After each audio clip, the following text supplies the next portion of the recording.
হ্যাঁ, কপিল উদ্দিন। ঠিক আছে ভাইজান, কপিল ভাই ভালো থাকবেন। হ্যাঁ ইনশাআল্লাহ। বন্ধুরা, এটা হলো চাকমা রাজা রাজবাড়ির পাশের কিছু অংশ আর কি।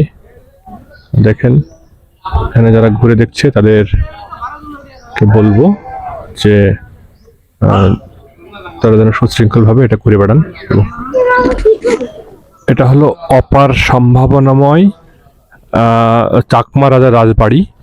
দেখেন এখানে যে লেখাগুলো, এই লেখাগুলো যারা দেখেন চাকমা রাজা তারা ফ্রেশ ভাবে লেখা 1700 থেকে 1725 এই সময়ে, হ্যাঁ, যে মোগল সেনা হইতে অধিকৃত কামান এটা।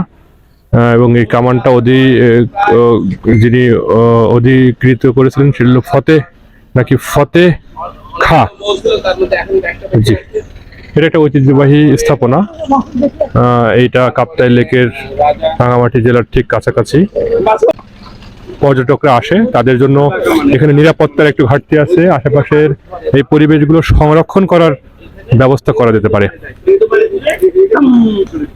যাই হোক, এখানে ভালো একটা পরিবেশ।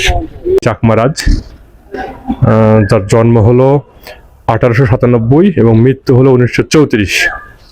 এই যে এখানে আমরা ভ্রমণ করলাম, এটা একটা স্মৃতিপটে থাকবে আশা করি। এবং আপনারা যারা কাপ্তাই লেক ভ্রমণে আসবেন তারা এটা দেখতে ভুলবেন না। ধন্যবাদ সবাইকে। ঝর্ণা, এটা আপনার রাঙামাটি জেলার অন্যতম, কাপ্তাই লেকে আসলে অন্যতম একটা পর্যটন কেন্দ্র।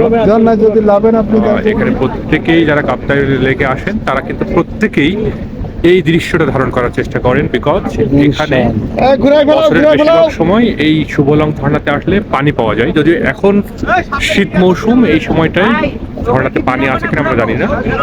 এই শুভলং ঝর্ণার, এই শুভলং পাহাড়, এটা বরকল উপজেলার মধ্যে পড়েছে, রাঙামাটি জেলায়। খুবই দেখার কিছু নেই তো, ঝর্ণা নেই। যেহেতু ঝর্ণায় পানি নেই শুভলং ঝর্ণাতে, এই জন্য আমরা এখানে থাকবো না আর কি, নামবো না। তবে এটা খুব ভালো দর্শনীয়।